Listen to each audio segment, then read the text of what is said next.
my shorts.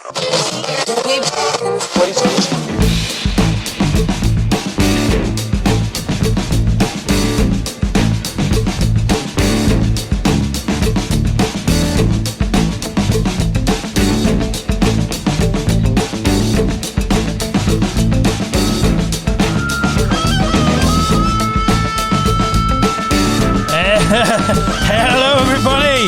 Welcome to the Dave Lee Down Under podcast. I'm, of course, your host, Dave Lee, and this is episode number 38. 38. Almost said 28 and almost said 48. Nope, 38. 38. Let me just get my glass over here.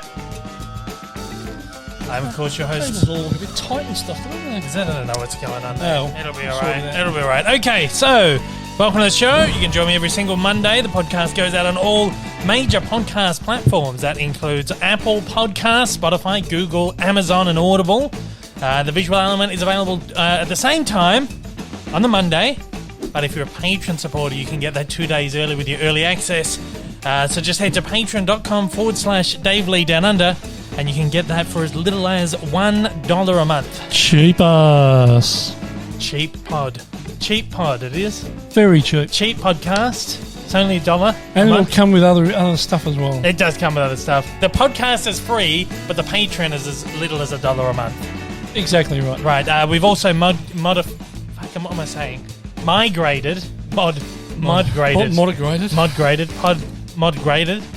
We've migrated the video podcast to a brand new channel. It's not brand new. It's like been, I don't know, probably fucking 6 weeks now, 7 weeks. Yeah, something like that. Anyway, the video, Probably more. The video, yeah, probably maybe 10 weeks. I don't know. It's on the video podcast. If you're watching it, I'm sure you know the video podcasts are now on a newish channel where I put all the video podcasts. They live there on their own channel, Its own little channel. Yeah. So I'd love for you to view them. I'd also love, because we're going to get the views up. And I'd love for you to hit subscribe too, so we can get it monetized. Yeah, need another 400 and something subs. Yeah, and watch time's getting there. I think we're like maybe 50% at the moment, so we need like another 2,000 hours watch time or whatever the hell it is. So get on there and do it, please. Don't get on and just watch a segment and leave it running. Don't do it. I can't tell you to do that. Not allowed to do so that. Don't do it, please. Do it. Don't do it. You can find me. You don't do it. Shh. You can find me on YouTube at Dave Lee Down Under and over on Twitter, Instagram, and Letterboxd. I remember to put that in the script this week. There is links in the bottom of every the description of every podcast for all of those things, so you can click away. Fucking beautiful. How easy is that? If you want to write into the show, you can send them at daveleepod@gmail.com. And if you're listening to the podcast on the podcast platforms, you can give us a nice little review. Only the good ones. They do help. The good ones help. The bad ones Bad don't. ones can piss off. They fucking drive down the star rating and everything. We're already on 4.9, never going to recover. No, never. There we go. Beat the music again. Mm. And just like that, I'm getting messages too. Cool. I'll reply to that later.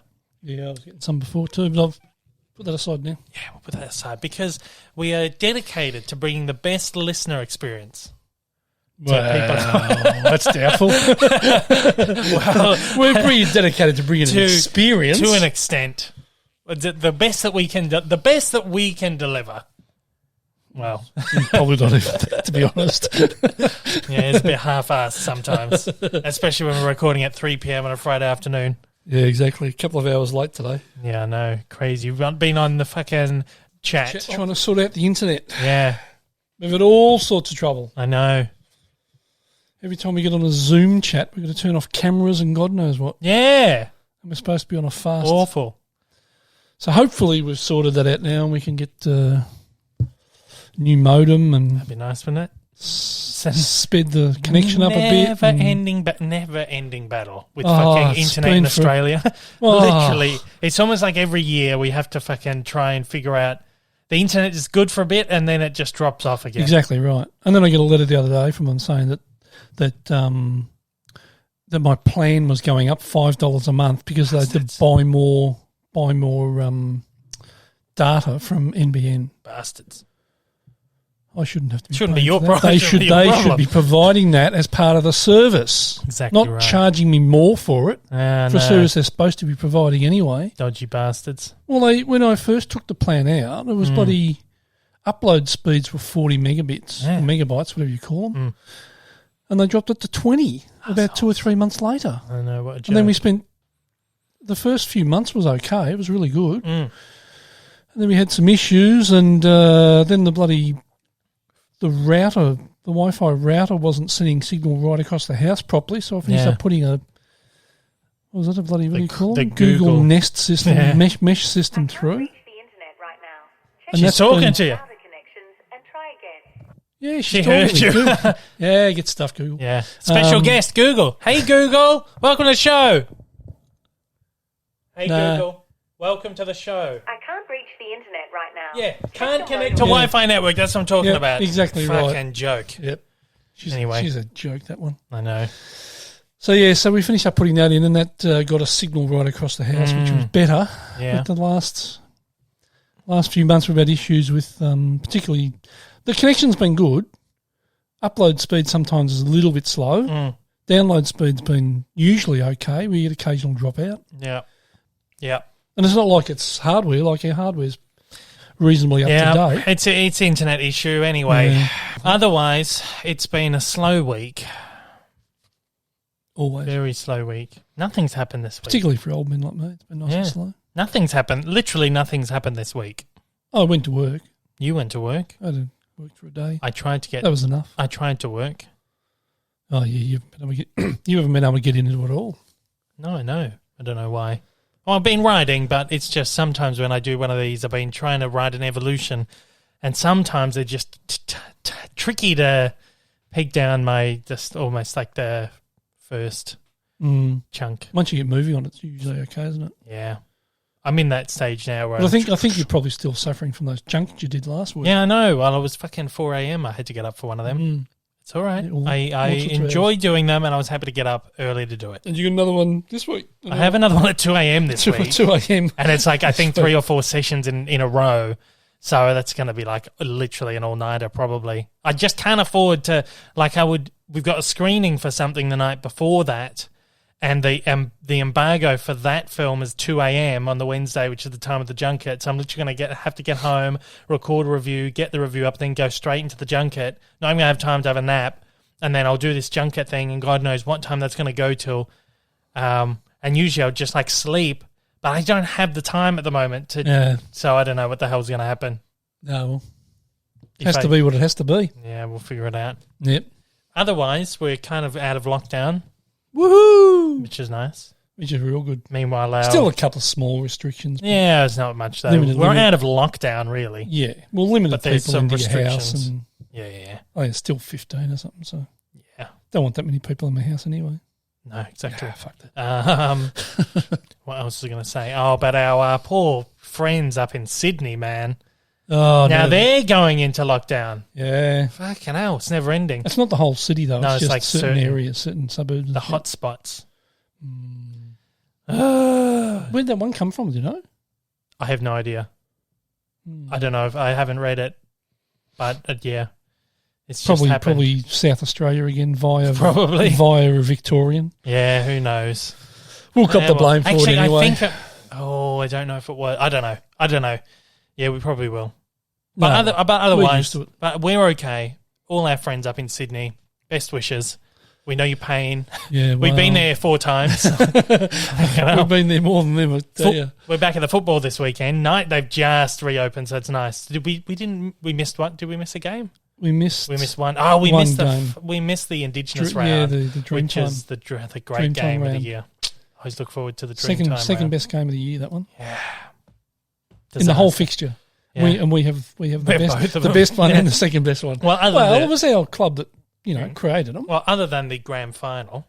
No, they're still better than the grand final because the grand final is full of corporate. It's all there's hardly any bloody support for the fans. For the fans, the stadium of 100,000, you get probably 10,000 from each club there. All the rest are corporate. Yeah, what a load of crap. Yeah, well, anyway, we've got a big show to do today, so we'll. We've got grand final guarantee on our tickets for next. We do. time Well, we'll see. 20 years we've been waiting. We've both been waiting. I've never been to a grand final in my life. You have. I've been to 2 and we won both of them. Yeah, luckily. Mm-hmm. I apparently had the option to go to the one in 2000, but I didn't want to go. Yeah. Some shit. Yep. I wouldn't appreciate it anyway. No, not exactly right. I wouldn't remember it. You That's all right. weren't sort of really into the football as much as you are now. Not really. Anyway, hopefully in the next few years. Hopefully. Well, they're looking good. Yeah. They're heading in the right direction at least. Yeah. Anyway, we're to try and avoid turning it into a sports show. Oh no, I love talking to football. I know. And we're signing all our star players to longer contracts too. Yeah, so that's good. happy Anyway, about that. moving on from the sports. I don't know. We'll keep talking. Yeah, big show today. I did quite a few cool things during the week. I did a I slept on the couch. While you slept on the couch. I did a great guest appearance on a podcast. Over the weekend. We'll talk about that during the show. Yeah. Just a little small little podcast. I thought I'd go in there and give them a little. Just give them a hand, just try and, get their cred up a little bit. We'll talk about them in a minute. I'll plug them and, you guys can go there and subscribe and listen. Well, you had some expertise in areas that they didn't. Well, yeah, sort of. Much. No, it was, of course, the Weekly Planet podcast, which is a fucking huge podcast. Yes, exactly. We'll talk about that. We'll talk about that very soon. And I was also on the Weakest Link this week. Yeah, that's right. Like that the was day after. What a laugh. So we will. We spoke about this last week. We've been speaking about it for a few weeks. My journey of getting onto this game show, and it finally went to air this week. And I've got all the clips. So we're gonna go through it and the best bits and have a laugh at my experience on there. At your expense. At my expense. Of course, if you were in Australia, I know many of you out there did watch the show. You were tweeting me, you were messaging me, you were sending me screenshots of me on the telly, all that really? shit. Yeah. So that was great. But for all the international guys out there and gals out there, you probably haven't had a chance to see it unless you snuck on with the VPN. But so we'll play some clips from the show. That'll be a bit of fun. And if you're out there watching this on YouTube, you'll get the extra experience because I'll play the video too. So that's this week's show, and there's a little bit of news that we'll get to at the end. But otherwise, there's just going to be just a clip show almost. Yeah. Just playing some clips and stuff. So it's going to be a bit of fun. But first off, we will, as always, be talking about what we've been watching throughout the week. It's been another slow week for me. I've watched a few things, but mostly older stuff that people really don't care about. Just like some old 1930s, 40s, 50s film noir stuff. I've been working my way through the film noir box set, Volume 2 from Indicator. No, not Indicator, Imprint.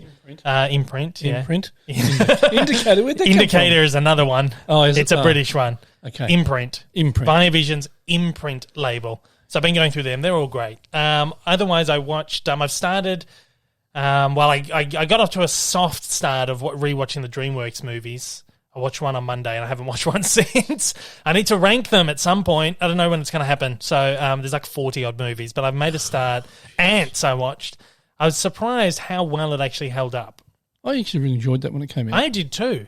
But over the years you hear, it's not as good as Bug's Life. I think maybe it's to an extent maybe even held up better than A Bug's Life, which is weird, yeah. I haven't watched those for years. Because Bug's Life was always my favourite. That's always obviously the biggest one. But the Pixar one, beat Ants at the box office and all that. All the characters and shit are more memorable. But Ants actually held up very, very good. It's a very good movie. So I enjoyed revisiting that, and then we'll get into the rest of the DreamWorks stuff soon. Have they produced 4Ks of those yet? Or No, they've just brought Shrek out on 4K, so I've got to get my hands on that, yeah. But that's it. But it took them years to even get them out on Blu-ray. So I reckon Ants would be great on 4K. I don't know. It's the animation's pretty shit house on it.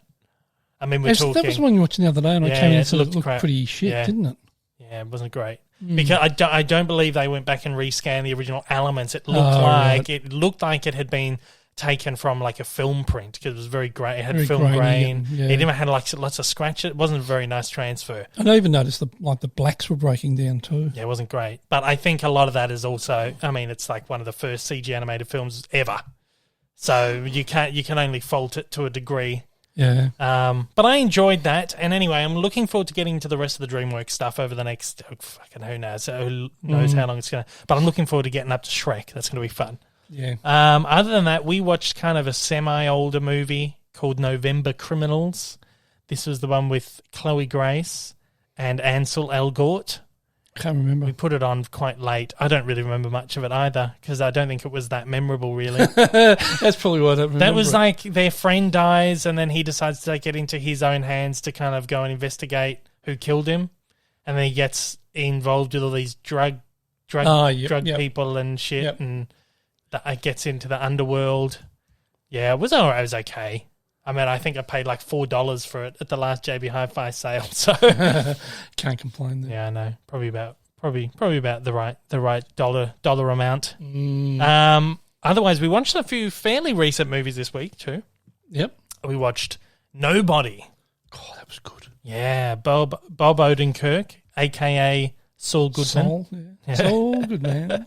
We checked that out. That was from the writer of John Wick. So you loved it. You kind of assume going into it, you know what you're going to expect, and it delivers. It's great. Yeah, it was good. Really enjoyed it. Yeah, wicked man. Yeah, what would you call it? An unexpected action hero. Something like that. That's not exactly what I'm looking.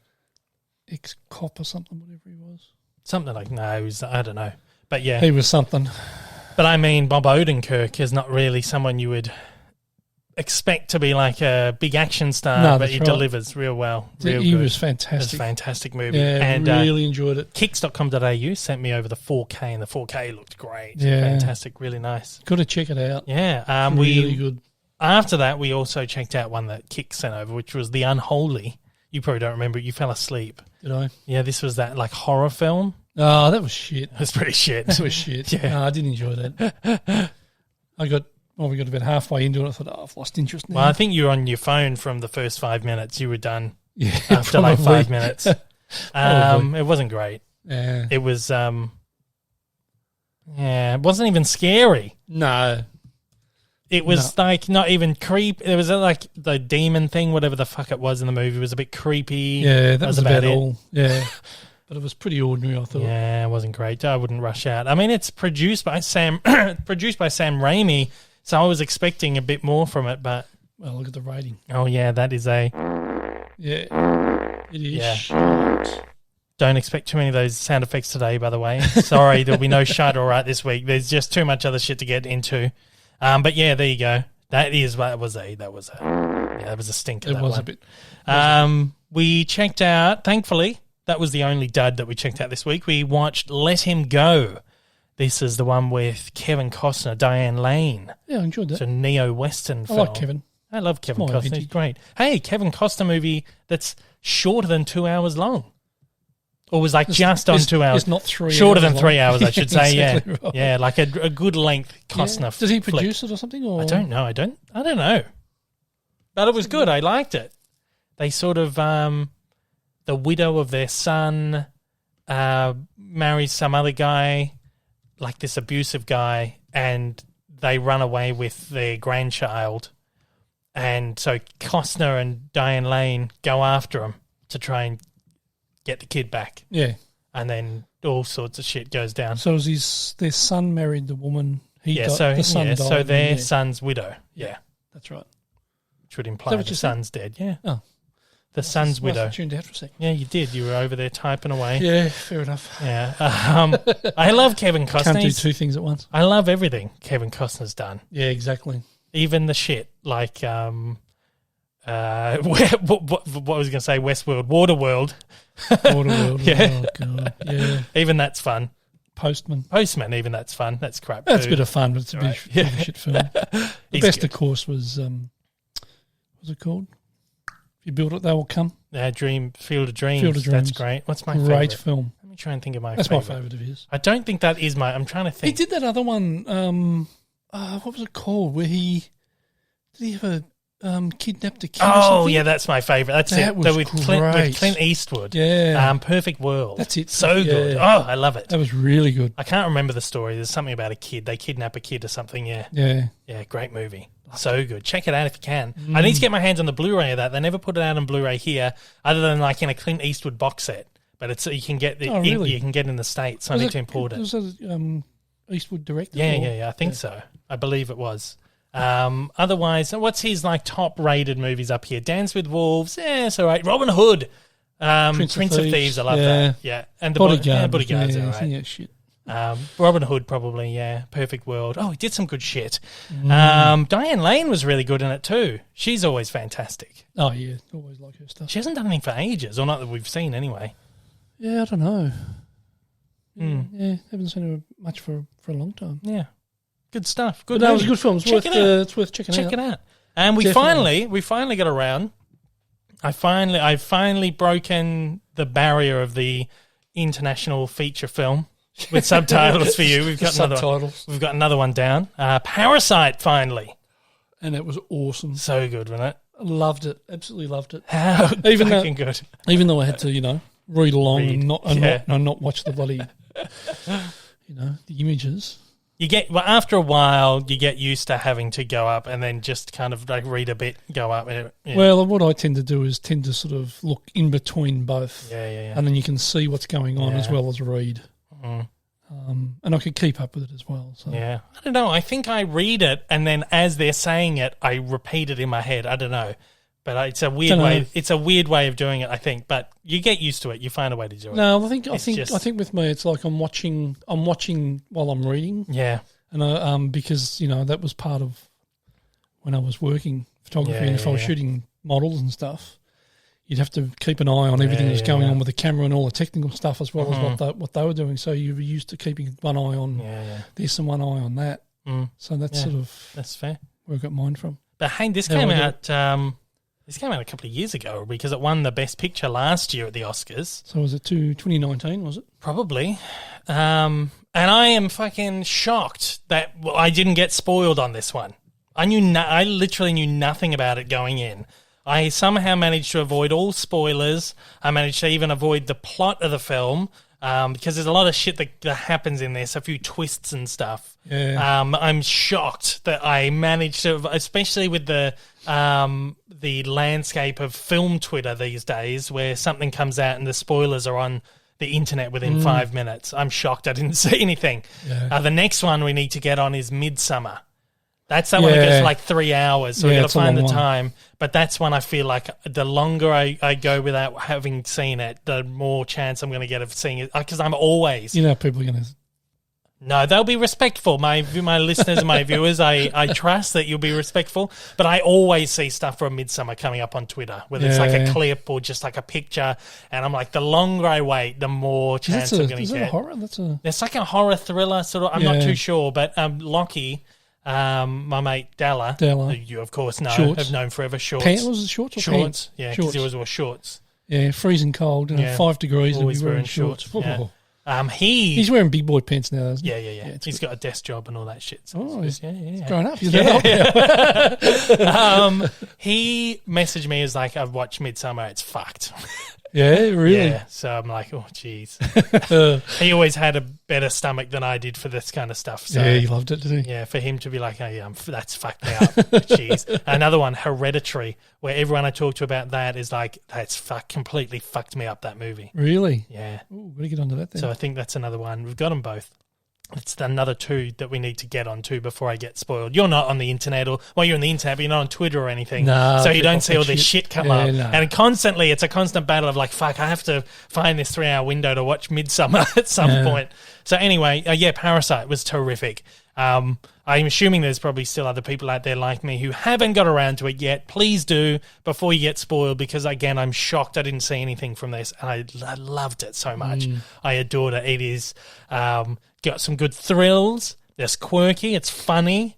It's a bit of everything thrown in there. It is terrific. I adored it. I loved it. Cool. I loved it. Yeah, and you did too. Yeah. So that's good. It was good. It was the humour was a little bit offbeat, but it really appealed to me. Well, the director, Bong Joon-ho, he said... Was it Korean? South Korean film, the director of it, when he was... I think it was when he's accepting his Oscar, he said, once you get over that 2-inch high barrier of the subtitle, you open up a whole new world of cinema. Oh, yeah, most definitely. It was fantastic. It's like completely different to anything else you've seen. I really enjoyed it. And even like a lot of the French films and stuff that I've seen is completely different to Western cinema. And yeah, once you get over that barrier, you open yourself And up to... their humour, their type of humour is really simple, but just so beautiful and appealing. Almost kind of like the Kiwi sense of humour. It's just simple humour, but it's very funny and very smart. Yeah, and exactly quirky. right. Yeah, I love it. I really enjoyed it. Very good. I did really enjoy it. So, I'm glad you forced me to watch it. Me too. I finally got around to doing it. Exactly.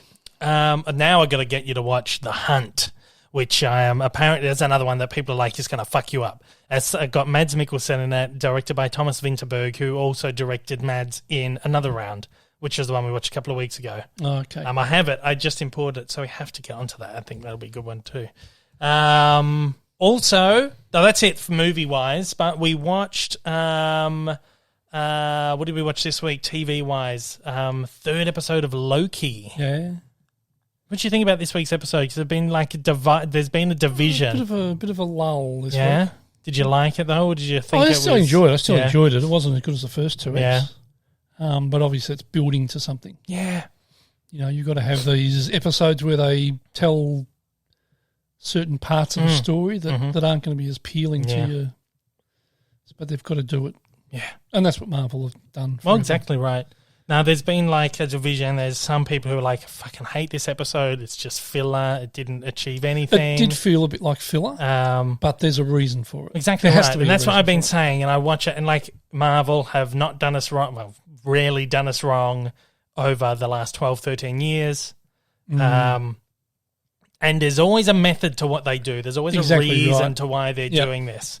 I thought it was a really good, visual, it was gorgeous episode. Oh, beautiful, yeah. Like you think like Blade Runner or like Star Wars, like Attack of the Clones when they go to like the underground world. Yep. Yeah. Like the guy trying to sell them death sticks and all that kind of shit. So it had that visual, it looks stunning. I love the new character they've introduced, Lady Loki, Sylvie. Yeah.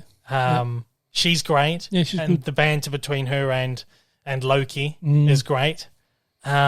I liked it. I like the character development because the best thing about these TV shows is that it takes these characters who have been sidelined for so long in the movies and actually gives them a chance to. So in an episode like this, I felt was like actually has a chance to go, okay, let's give him some sort of like proper development. Yeah. And again, we've got 3 episodes left. We're halfway through the season. So it's going to be interesting to see where we go from here. And it's good to see Hiddleston doing... Yeah. Taking centre stage. Yeah, he's so good too. Yeah. He is incredible. He's got an incredible style about him. I love him. Just almost a really relaxed sort of... just chilled out. Laconic sort of style about him. Yeah. It's just great to watch. But that's so good about these TV shows. These people get to kind of get the stage that they've deserved this whole time. He's been in it since Thor, the first Thor. Yeah. Which is fucking years ago. Yep. So, Hey, I don't have a Loki hot toy, I realised. Yeah, I've never liked the head sculpts on them, so I'm waiting for one. Yeah, some of them don't do very good heads. Haven't got very good head sculpts. I've been waiting for one with a good head sculpt, so we'll see if they do one for this show, but then I feel like he'll just be like in a suit. I don't want that. Yeah. I want him like in his proper Asgardian with the horns and shit, so we'll see what happens. I'm enjoying it. We've got 3 shows left. I'm really looking forward to seeing where they're taking this, because it could go anywhere. It'll go totally pear-shaped at some point. Yeah. You can see it coming. Yeah. Well, he'll just go off tap. Yeah. They're going to get off this planet now, so we'll see what happens. Easy for him. Yeah, I think so. He'll call his big brother in. Oh, yeah. We started trying season 2. Yep. That hit Apple TV like 6 weeks ago or something. I love this show. We watched 2 eps. 2 last night, yeah. And I think the 7th goes up tonight, and then the 8th goes up next week, which is the last one. So we've kind of queued it up to be able to finish it as it finishes. Yeah. So we'll finish it up next week. I love it. It's such a good show. It's good. Yeah, it is really good. We praised it last year when we watched the first season, and I adore it. Yeah. So good. I love the setting, the setting in Camden Town. Yeah. It's so great. Been there.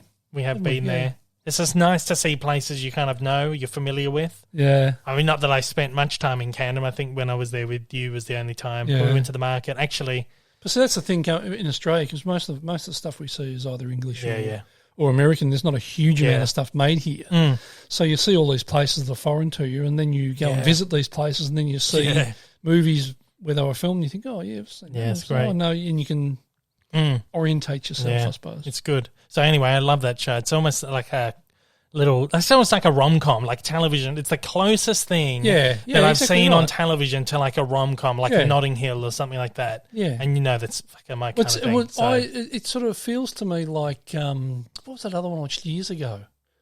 I think you mentioned this last time. Yeah, probably. Cold Feet. Cold Feet. Yeah. Yeah, it's got that sort of feel about it. Yeah. And that was I don't know how well it'll date.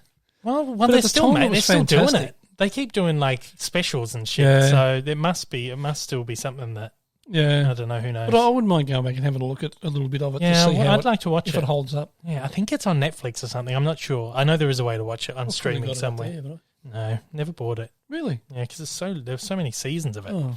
Never bought it. I'll have a look. I think the initial run was only 4 seasons or something, wasn't it? I don't know, but then they kept going back. They did another couple of seasons. They did some specials. They did all that kind of shit. And they did one, a couple of years ago, I think, fairly recent. Anyway, other than that, we have got something special for you guys. It is called... Sorry. Oh, just a bit slow. Yeah. But it'll do. It's the Deadwood update. Yep, Deadwood update. 1 episode down. Yep.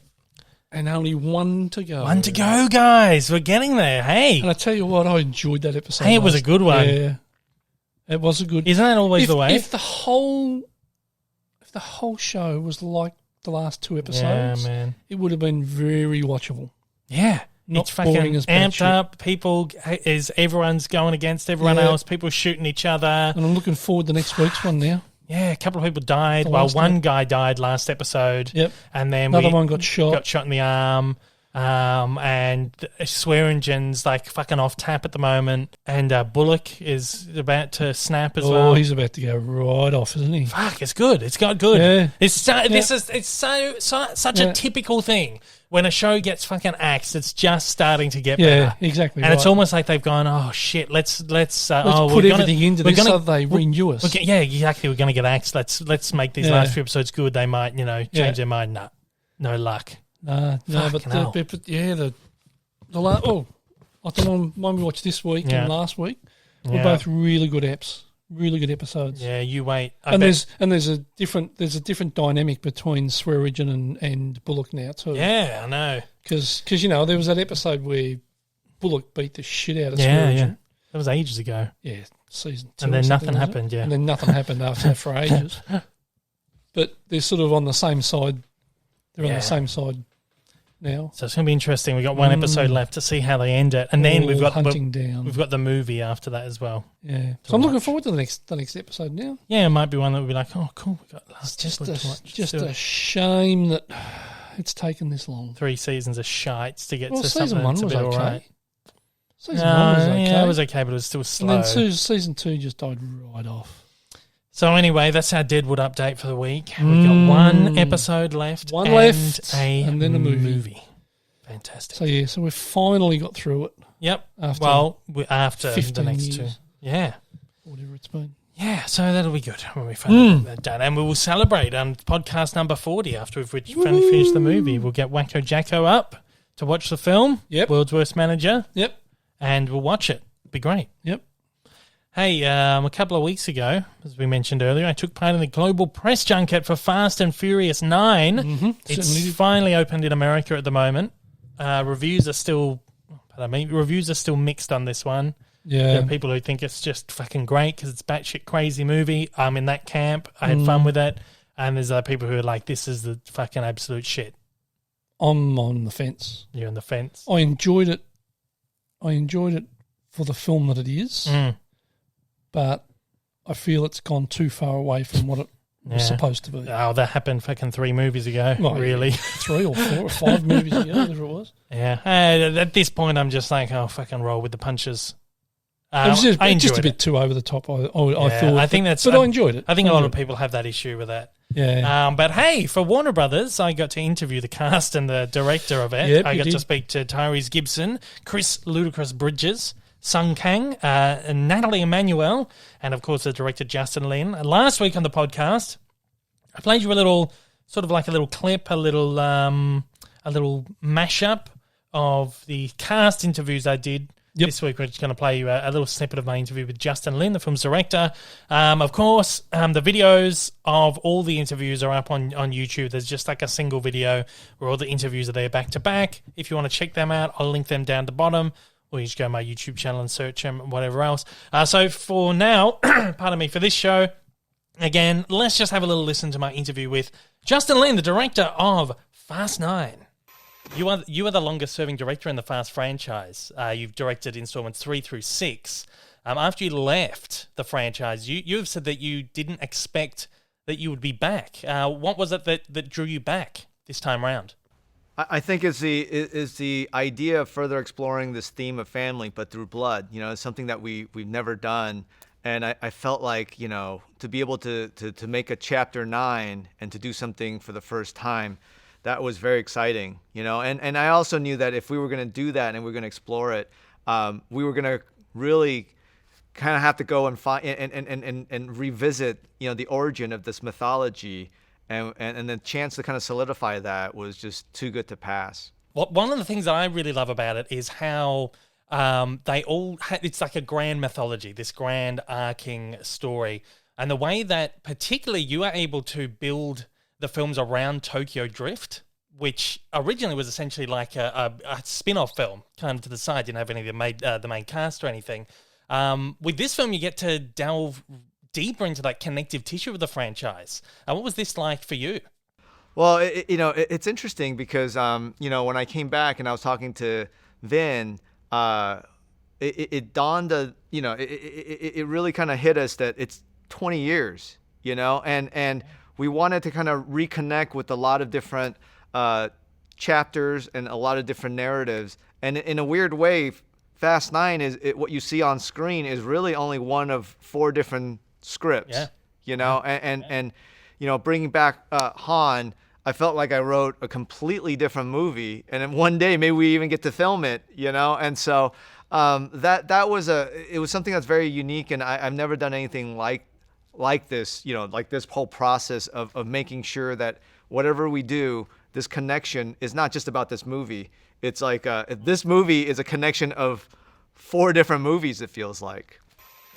There you go. Yeah, cool. Fantastic. It was great to speak to him. He was real cool. And so Quite relaxed, wasn't he? Yeah. Real chill. He seemed happy to talk about the movie, and well, obviously he's there to talk about the movie. Exactly right. But he seemed to be enjoying his time doing the press, which was quite good. It's his reputation on the line. He's got exactly right. It's his movie. Hey, but he seemed quite accommodating and exactly right. Answered my questions. Happy to be there. Gave a couple of little scoops. Could be getting a Han movie. Well, not that he said that, but he was like intimating. It'd be nice if, you know, one day we might be able to, you know, do that. Branch off and do some off spins. Interesting. Off spins? No? Spin-offs. Off spins. It's past my nap time. Yeah, I know. Well, anyway, so that was my just a small little snippet of my interview with Justin Lin, director of Fast 9. You can, once again, catch the full interview on YouTube if you head over there. Otherwise, link in the description below. Before we go on any further, let me just plug my partners again.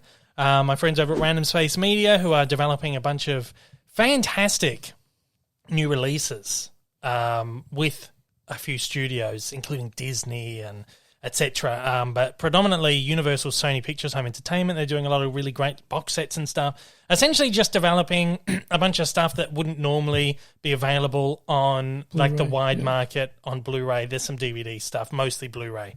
So, for example, like a movie like Happier Season, which got a release on DVD, a wide release, they partnered with Universal to make a Blu-ray happen on the Australian market. So, yeah, they're doing some really fantastic stuff. Some of their stuff's exclusive to their web store. Other stuff, JB picks up and sells. Otherwise, there's people on eBay, like third-party sellers, eBay, Amazon, etc.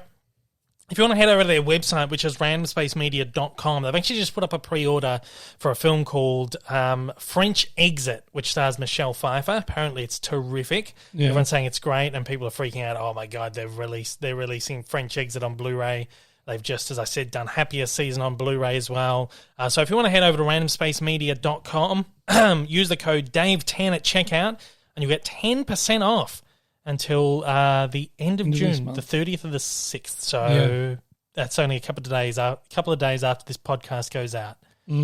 So get on it. Yep. There's some great stuff on there. And that's not an affiliate code. That's not an affiliate code. I don't get guys. anything out of it. Nope. That's just I got a couple of DVDs, Blu-rays out of it to review for them, but otherwise I just want to get their name out there, and because, I mean, we got to support a group like this that does such awesome shit, because otherwise it doesn't happen. Yeah. And I know a lot of you out there have been going there, and there are a few people who have said, I'm going to be a repeat customer now.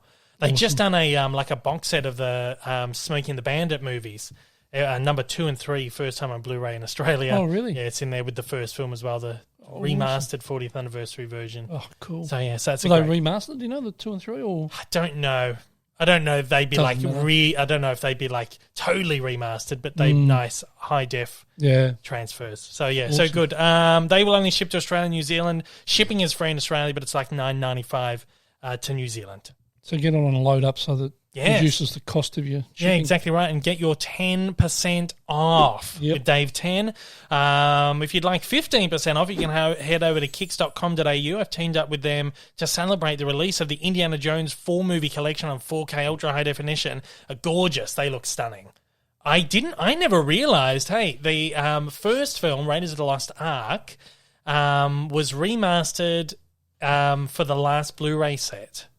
2011 or 12. But the second two, Temple of Doom and Last Crusade, haven't been remastered since VHS, since the late 90s. Really? Yeah. So they did these digital remasters of the films back in the late 90s and put them out on VHS. Then when they did the DVDs in like 2008, the DVDs used those same digital masters. Then when they did the Blu-rays, they completely remastered Raiders, but Temple and Last Crusade used that same digital master again. They just color graded it. Oh, really? Yeah. So this new one, this new one, this 4K, they've all been completely remastered again from scratch, including Raiders. They've all been rescanned in 4K. Kingdom of the Crystal Skull has been redone in 4K. They were all shot on film.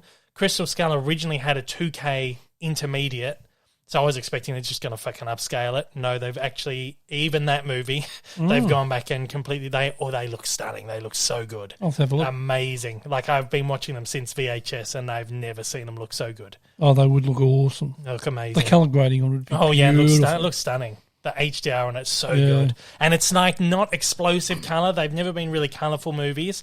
And sometimes the studios have this tendency to go in and just like fucking saturate the colours and make them look so whatever.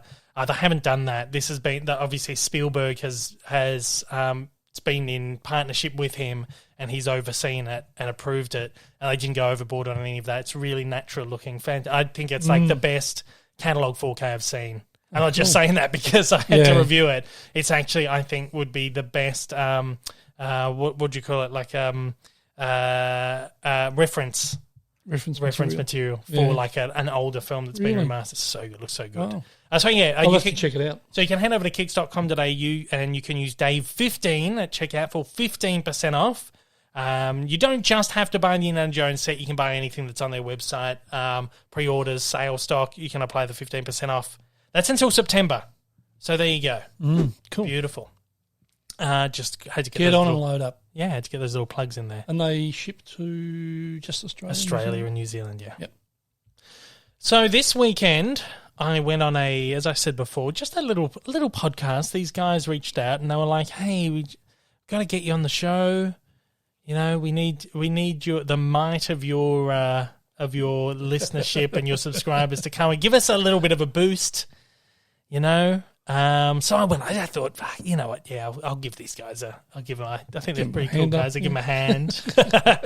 No, fucking hell. My good friend James, Mr. Sunday Movies, of course, from Mr. Sunday Movies YouTube channel. Time he came back on here too. Yeah, I know. I was speaking to him. I said we'll get him on again soon. We'll get him and his and Nick, and Mesa one. Yeah.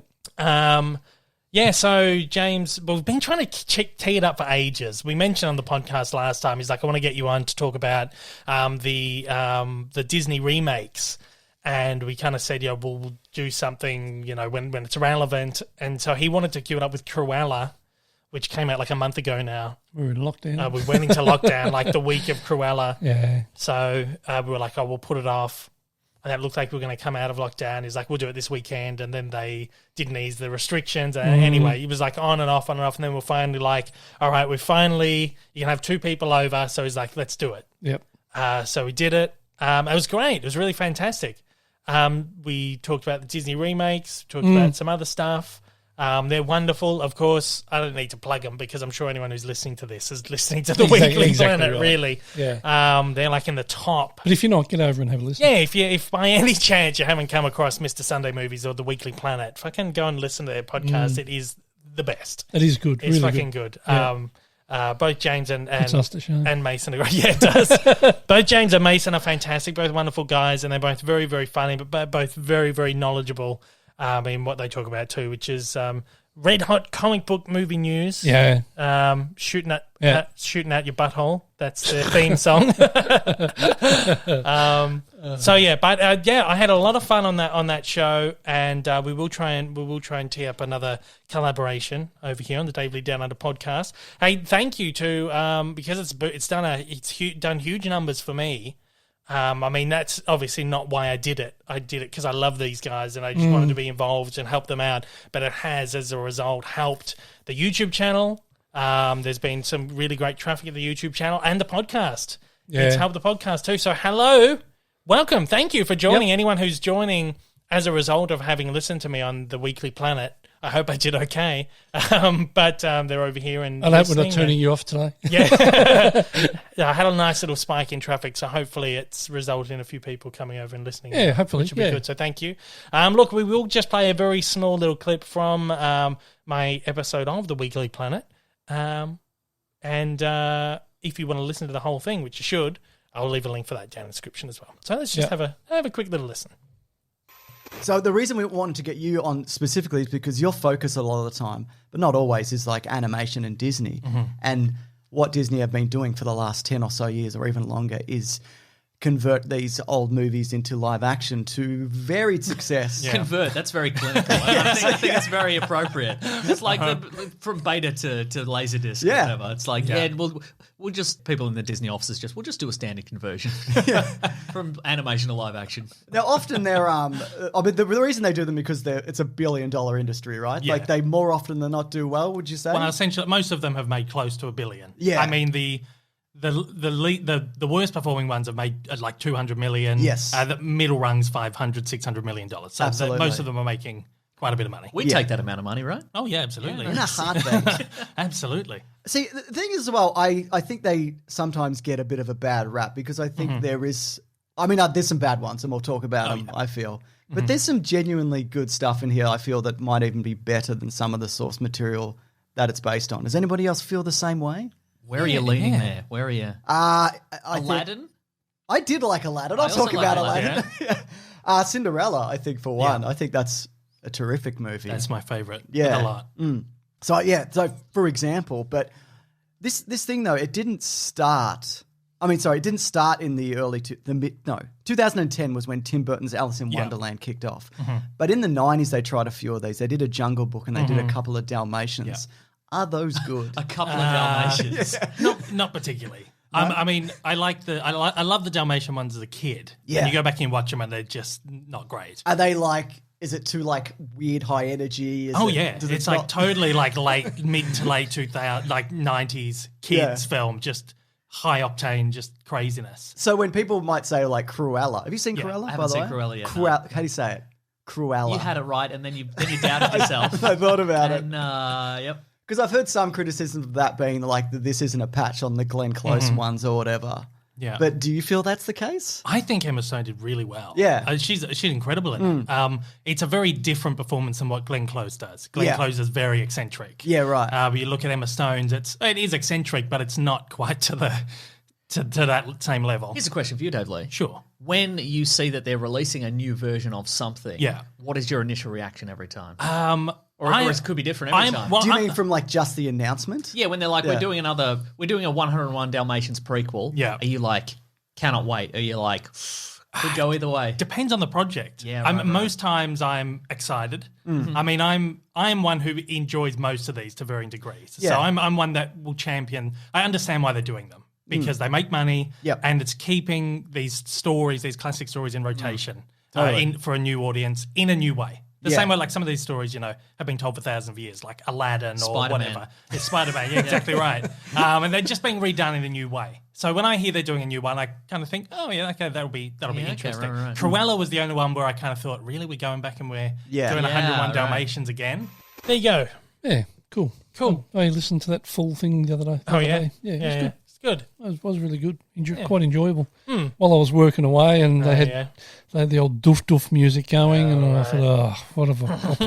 So I put my earphones on And listen to the Weekly and Planet. listened to the Weekly Planet while I did my work. Yeah, It was good. there you go. was good. I had so much fun doing it. It's wonderful. As they're both incredible people, and that I have been an admirer of James's work for a long time. Since I first started the channel. Seeing another, particularly as an Australian, someone from Australia having that much success, that's right. was like, hey, it's possible. Yeah. And when you meet someone, you get to know someone whose work you have admired in the past, and they turn out to be a great person. Yeah. That's good. Exactly right. There's It's always that fantastic. fear, isn't Yeah. there, that they're going to be a complete cock. Yeah, but no. No, he's actually a really nice guy. Wonderful Really nice person. guy. Great show. Go over and listen to fucking Weekly Planet. It is fantastic. Not just my episode. Listen to every fucking hundreds of episodes I've done, whatever. But yeah, that was a lot of fun. I had so much fun doing that. So thank you again to James and Mesa for having me on. It was a great time. And thank you again. Yeah.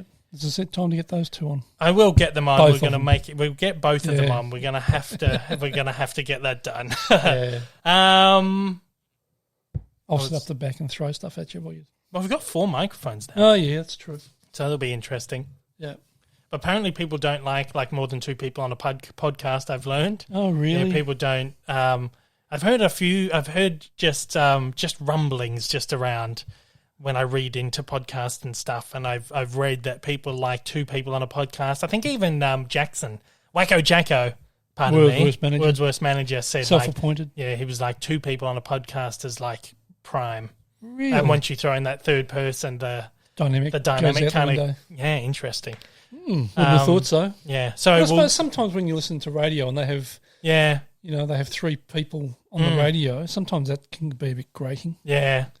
There's always a Interesting. third person trying to jump in and Yeah, so we'll try and queue up a 4-person podcast. We'll see how it goes. Christ. I had made another appearance on a program this week on television, network TV. I was on the weekly. Oh, the weekly. I was going to say the weekly link. the weakest link. missing link. Yes, the weakest link. So we've gone from the Weekly Planet to the weakest link, which is of course that old British game show that was on here back in the 90s, maybe 2000s. And it's finally back. They've brought it back, and it's not doing well in the ratings. It's not doing very well. Hey, but this week was the first week it crossed the top 20. Woo, So that's because you were on that. all the Dave Lee Down Under fans out there tuning in. I rallied what a everyone. laugh. Come on, guys. Come on, everyone. All my followers, come and watch it. And we kicked it into like 20. Four of you subscribers got on and doubled the viewership. Yeah. Oh, no. Spit the water. The water's gone everywhere. Spit take. Wouldn't be the first time. No, I know. Hey. So yeah, but look, I had fun doing the show. We spoke about it last week. If you want to hear kind of about my experience of getting on it and all that, we won't go over all of that again. No. What we'll do is we'll have a watch. I've segmented the show up into kind of the bits that I was featured in. I've cut out all the crap around the edges. So we'll just have a couple of listen to a couple of the little segments, or if you're out there watching, you'll get to the whole experience of viewing it too. And we'll just we'll have a nice little recap of my time on the weakest link. We'll give a little reaction. I'll stop in between and we'll kind of have a laugh and whatever else. So let's pull it up. Firstly, I will pull up what is, I guess, the introduction to the show, and it'll give you a good idea of what you're in for with this new version of the weakest link. Oh yeah, it All won't right. last long. Tonight, 8 contestants must answer a range of tricky general knowledge questions. Only one will leave up to $250,000 richer. The other 7 will drive home in a miasma of recriminations and denial, muttering, I'm glad I didn't win $250,000. I wouldn't know what to do with it anyway except be really happy. Let the emotional roller coaster begin on The Weakest Link. Oh, there you go. That echo's really scary. That echo's awful, isn't it? There's like every time she says the weakest link, there's an echo. It's awful. And she was in Babe, wasn't she? Yeah, for all the international viewers out there, Meg Zabansky, she was in Babe. She was the voice of the farmer's wife. No, she was the farmer's wife. It was a live action film. It was too. Yeah. What am I saying? Babe Babe had a voice, and that was the voice actor. Yeah, that was Christine Kavanagh. Yeah, the woman who voiced Chucky in the original series of Rugrats. Oh, really? Yeah, and then she retired. I know that. Oh, yeah. So Magda is the host. Again, if internationals out there, you'll recognise her as from Babe as the farmer's wife.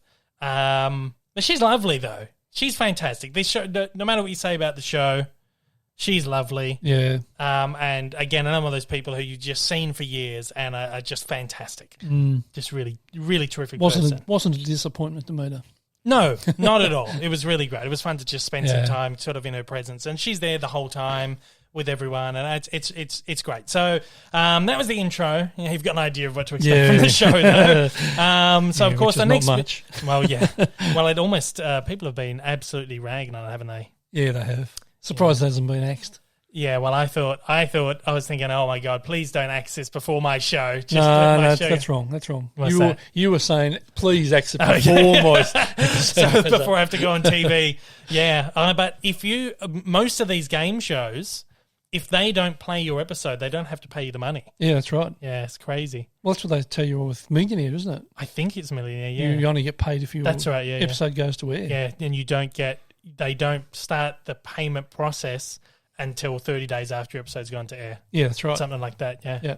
Craziness. Yep. So anyway, the next segment we're going to have a listen to is the introductions. This is where you get to meet all the contestants and stuff. You got to say a little bit about yourself. So I got up there, I had a little line, and okay, here it is. All right, contestants, tell me a bit about yourselves, but not too much because I'm not really interested.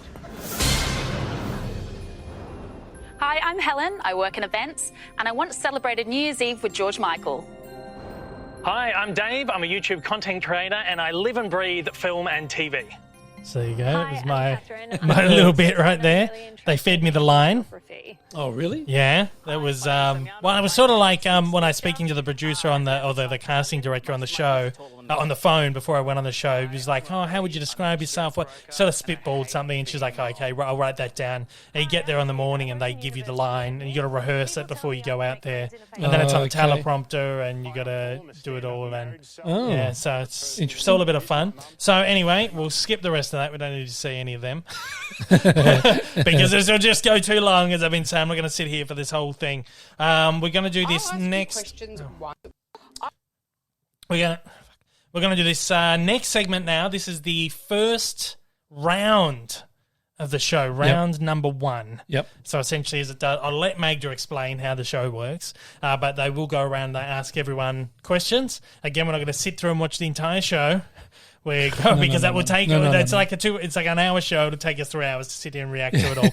So basically, I've chopped everyone else's answers out, and we're just focused on yours. Focus on mine. So you'll get a couple of questions. They go around. It's like 2 or 3 minutes each round, and you get a couple of questions each round. So here we go.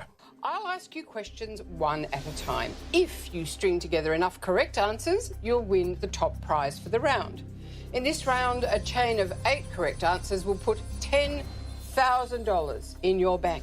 However, one wrong answer will break that chain and take you right back to 0.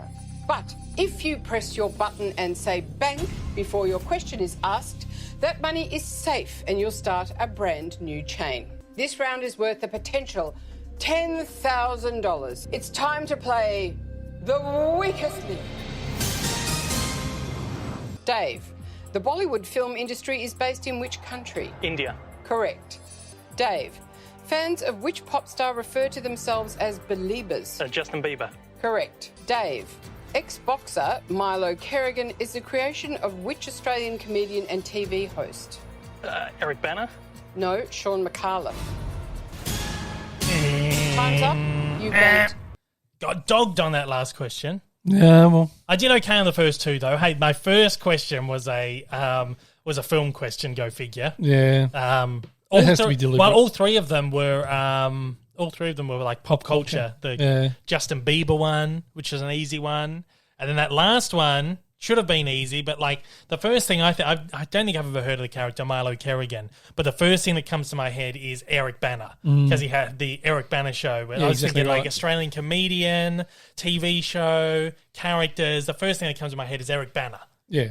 So that's what I think. But that's got to be, it's got to be deliberate. It has to be. That they fed me. Because when I went on Millionaire, my first question was a film one as well. So there has to be some they've keyed into the system where they make it easy Make you for feel maybe. comfortable. Yeah, Yeah. maybe. Interesting. So yeah, that was an easy round, and thankfully I only got one right, so they didn't One kick wrong. me out. One wrong. I got one wrong, so they didn't kick me out No, round no. one, thankfully, because when you go into these things, you're like, I'll be even if I go out, I'll be happy just as long as I'm not the first out. You never want to be the first out. So thankfully, that was not me. It's a lonely work I that know. walked that first one. It was someone else. So next up, we're going to take a look at round two. Again, we get a little intro from Magda here, and then you'll go into the questions. Yeah, cool. So let's have a look. Well, this bunch of bewildered bankers have only managed to claim $1,850 so far. But in the next round, a chain of 8 consecutive answers is worth $15,000. Let's play the weakest link. That echo again. Yeah. Dave, which Olympic swimming champion is known by the nickname Torpedo? Thorpe. More information? Ian Thorpe. Correct. Dave, brolly is a colloquial term for what wet weather accessory? Umbrella. Correct. Dave, Bank. on your screen, who is this Prime Minister? Boris Johnson. Correct. It's time to vote off the weakest link. Dave has emerged as the new strongest link with a flawless run of 3 correct answers. 3 in a row. Catherine is the new weakest link. She only got 1 correct answer, the same as Damiano. But unlike Damiano, she didn't bank any money. All right, the voting is complete. Dave, what do you do for a living? I'm a content creator on YouTube. What do you YouTube about? I'm a big film and TV buff, so my content is based around film and television. You're that guy at parties who goes on and on and on about Wes Anderson when really everyone just wants to jump into a paper bag with you. Yeah. Who did you vote for? I voted for Damiano Why? because he got the movie question wrong. One of my favourite films ever. And he hesitated. And time equals money on this show. Damiano. Well, he's not wrong, but hopefully my contributions from the last couple of rounds have served me well. And they did not. He got booted off. So I survived another round. It's interesting because you think you're doing okay and you see how easy these questions are, but the pressure, even if you don't think the pressure's getting to you, you have these weird brain fades. So the first question was, which Australian swimmer went by the name Torpedo? Ian Thorpe. Yeah. My brain fucking went blank. And the first thing that came to my head was Thorpe. Now, in the rule book, it says if there's a question about a person, you can just say their last name. But if the producers who are up the top watching and obviously talking to Maker Yeah. or whatever else, if the producers don't think that's a good enough answer, they will ask you for more information. Okay. So first thing that came to my head was Thorpe. I said Thorpe. And it gave me a few more moments to just recompose and get that Ian in my Yeah. head. More information, please. Ian Thorpe, yes. Then the next question, which was about the umbrellas, brolly, of course, is what we call them in Yeah. Australia. You noticed me hesitating on that Yeah, one as yeah. well. And I'm thinking, did. like, how can you not Yeah. like brolly? Obviously, the third one again, same thing. Look at the picture on your screen. Who is this Prime Minister? Fucking Boris Johnson. Of course, fucking Boris Johnson. I know who he is. I'm always reading about his antics Well, you're and a shit. British national. Yeah, I am a British national, yes, dual passport. Yep. So, of course, he's my Prime Minister as well, one Yep. of my Prime Ministers. So, of course, I know Boris Johnson, but you see me hesitate again like, but Boris Johnson.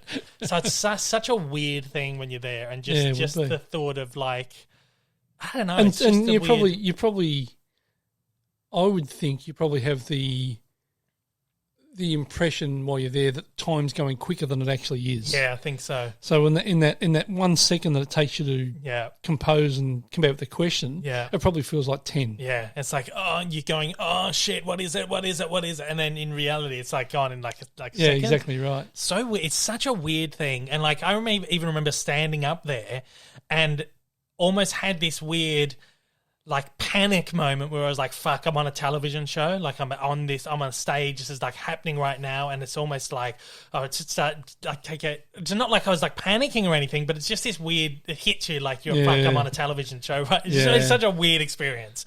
Such a weird experience doing this. So anyway, they tell you basically to just come up with any reason to vote off someone and make it, funny or whatever. And, if someone gave an answer that you didn't like, or someone got a question wrong that you would have got right, call them out on it. The whole thing is about, they pick people for these shows that they know are going to have a personality that's going to come up with quips or whatever else. Yep. Not that I would particularly think of myself, but, anyway, they pick charismatic people, maybe. Cool. Yeah. But anyway, so I was like, fuck it, I'm going to call this guy out for getting the Jaws question wrong. And I did, and the poor guy, he got booted off that round. So anyway, I lasted to round 3. Let's have a listen, hey? Okay, round number 3. Let's have a go. In this round, you have the opportunity to bank $20,000. As usual, another 10 seconds is coming off the clock. We'll start with the strongest link from the last round. That's Dave. Let's play the weakest link. The first question is for $250. Start the clock. Dave, AirPods is the name of wireless earbuds created by which company? Apple. Correct. Dave, in Greek mythology, which mountain is home to the 12 principal gods? Athens. No, Mount Olympus. Idiot. Catherine, Itchy and Scratchy, parodies of classic cartoon characters, appear in what long-running animated sitcom? The Simpsons. Correct. Dave, on your screen now is which character created by author Michael Bond? Paddington Bear. Correct. Time's up. That's the end of the round. All right, round 3. I did okay, got 2 right, got another fucking easy one wrong. Yep. This is where it starts to go wrong for me. I think this is where the pressure's starting to mount up. I'm getting through. I'm going through more rounds. I'm doing well. I'm thinking, fuck, yeah, I was the weakest link. You see me quite, surprised there, because even though when you're watching it, you've got the narration going, the strongest link in this round was Dave. You don't get any of that when you're in the studio. Oh, really? So they don't tell you you were the weakest link last round. So when we get, you were the strongest link last round. So when you go into this next round, and she's like, we'll start with the strongest link from the last round, which was Dave. I'm like, oh, shit, it was me. There you go. Now, I was actually up against this woman on this show who was incredible. Her brain of knowledge was insane, and she was getting every single question right. Every single question. Insane. I think she only got one wrong the whole night. I think so, yeah. It was insane. So even everyone's starting to notice how well this girl is doing, and the pressure starts to mount up, I think. And even so I was shocked. I was the strongest link in that round, and she's getting everything right. So anyway, I was quite surprised. But hey, after I was so annoyed that Mount Olympus question, obvious. Which mountain did the Greek gods come from? I blanked just completely. I think maybe I didn't listen to the question properly is probably it. And I just said Athens. I think I heard where do the Greek gods come from? Athens. I don't fucking Mount Olympus. Hercules. That's where they all come from, man. And I've studied Greek mythology. I've read it all. So I know it, but it's like a blank. I sound like I'm justifying all my wrong answers here. But no, it's just such a weird situation. Any other situation you would know these things. And most of the questions, not even just mine, were just quite easy throughout the evening. There are a few curly ones, but most of them are quite easy. The one that comes up after mine, Fucking Simpsons question. Yeah. Give me that one. I would have got that. I would have got it without, Yeah. I thought, fucking, even you see me go, fucking hell, you got the Simpsons one. Fuck's sake. So anyway, we go into what is this, round 4? That was round 3, I think, just there, yeah. Round 4. So up to round 4.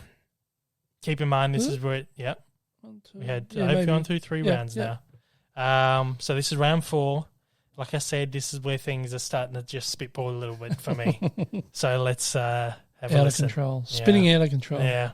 We say goodbye to Helen and hello to $30,000. A further 10 seconds will come off the clock.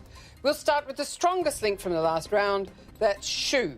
Let's play the weakest That was the link. girl that was getting everything right. Dave, the Surf Lifesaving Australia logo features a figure wearing a hat of 2 colours, red and which other? White. No, yellow. Dave, who wrote the 1960 novel To Kill a Mockingbird? Lawrence. No, Harper Lee. Catherine, I don't even know what I said there. which Grammy Award-winning American pop star is nicknamed Tay-Tay? Taylor Swift. Correct. Riley. Dave, Bank. the Teenage Mutant Ninja Turtles are Leonardo, Michelangelo, Donatello, and who? Raphael. Correct. Time's we up. go. That's the end of the round. Contestants, you banked a contemptible $3,000 out of a possible $30,000. It's time to vote off the weakest You link. can see I'm getting a bit nervous now. The weakest link this round is Dave. Yep. And for the second time, Shu is the strongest, Gone answering from the all her strongest to the questions weakest. correctly. Yep. But as we reach the midpoint of the game, could Shu's position as the strongest make her a target? All right, the voting is complete. Shoo, who did you vote for? Dave. Sorry, Why? because he got a couple wrong. It's fair. Got 2 wrong. Well, as you know, it's the team's vote that counts. It's time to reveal who the team thinks is the weakest link. Riley. Jude. Dave. Dave. Dave. Dave, the YouTube content creator, the team has just unsubscribed. Oh. 3 votes. You are the weakest link. Goodbye. Goodbye. See you later. I've probably got a couple of easy ones wrong, particularly the To Kill a Mockingbird one. I really should have known. I actually think I have read the book. Now that I think about it, I read it in high school. So that was the end. Yeah. I went on, I lost. Oh, well, you don't go on those things to win. No, I went there to have, winning's a bonus. I went there to have fun. It was a blast. It was a lot of fun doing it. Again, 2 easy ones I got wrong. The surf life-saving thing. Yeah. Obviously, red and gold as the colour of the cap. But I was just like picturing the logo. And again, I think it was another situation where I didn't listen to the question properly and I heard what other colour was on the logo. And the first thing I go to is white, Red and white. because white's the colour of the face that's on the logo. Yeah. And then the second one, the author of To Kill a Mockingbird, I just completely blanked out on for one reason or another. And obviously, I've read the book, I've watched the film, and I don't know, it just escaped me. And I keep trying to think whether, had I been asked under any other circumstances the name of the author, whether I would have got it. That's the one that I'm not sure. I think it may have escaped me. I wouldn't have got it. No. So I said Lawrence because I just knew it was like an L, like Harper Lee. I was thinking, no. Same surname, you should have got it. Yeah, well, yeah, my surname, Lee. So the first thing comes into my head is like D.H. Lawrence. And I'm like, I'm sure that's not it, but I'm going to say it. Because they say to you, you always just have to come up with an answer. Yeah. Don't say pass, because the answer is never going to be pass. Yeah. We'll never have a question where the answer is pass. So just say something and it could be right. If not, it makes for good TV. So anyway, they booted me out because I got 2 wrong. I got the third one right, the Ninja Turtles one, like that. It's funny, you watch all the pop culture ones just are like that, but anything else was like my brain has this weird fade. So I got booted out. I have a feeling I probably could have won it if I kept in. Judging by all the rest of the questions on the show, you'd never know if you would get booted out. It's not worth thinking about it. Of course, the woman who knew all the questions, she won in the end. Yeah. I can't believe they didn't vote her out. Yeah, well, so I wouldn't have wanted to go because it was her. down to the last 3, and then one of the other people voted her out, but then the other person voted the other person out. Yeah. So I'm thinking, what are you doing? Why did you put yourself up against the strongest player in the game who knew everything? But she said that she wanted that she deserved to be on the end. Yeah, in the end game. Yeah, don't go in with that mindset. I'm going to go in and win 20 grand. She won at the end. I would have been thinking, who have I got a better chance of beating? Exactly right. And the last few questions were, well, there was a mix of like easy ones because at the end they pit the 2 people against each other. It's like the best out of 5. Yeah. And of course the woman who was getting all the questions right, she just completely, well, she didn't blitz it. She got a couple wrong. Yeah. But she managed to take it out in the end. And I think well deserved. Yeah, yeah. Like going with a head of knowledge like that and keep you cool the whole time. She'd obviously read, well, she was saying she had read what do you call it? Like strategies and stuff, and was implementing strategies, and fucking it paid off. So really, props to her. Like even when I went backstage, I did a little exit interview thing. They asked you like 4 or 5 questions, and they obviously just pick. And one of them was like, "Who do you think is the strongest?" I was like, obviously her. And they're like, "Who do you want to win?" I was like, "Well, absolutely, I have to give it to her because she's done so well." So anyway, I went on. I had fun. We got a funny little podcast segment out of it as well. It took forever to film it too, didn't they? It's like 6 hours it takes them to do a show. It's 1 episode. That's so ridiculous. Long. Yeah, it took ages. We should do something like Millionaire, and that's done in real time. They do 6 Millionaire episodes in a day. Yeah. So it's done in real time. This thing was a bit of fudging around. So I don't know how much I'm allowed to divulge. How ridiculous. But it takes a long time to record one of them. Absolutely crazy. That's their process. Exactly. And they've only, like I said, they've just started filming it. So you've got that teething, the sort of teething thing there. We're going to skip over Shida All Right this week. Well, because we've had quite a few segments already this week, done some clips and stuff. We'll talk a little bit about some news. So been some interesting news that's come up this week. Steven Spielberg, my favourite film director. Yep. He has cut a deal with Netflix through his Amblin Partners company. The Variety article read, Steven Spielberg's Amblin Partners and Netflix forge film deal in sign of changing Hollywood. Now, we keep in mind Steven Spielberg in 2019 sort of was rallying against Netflix. That's right, he was too.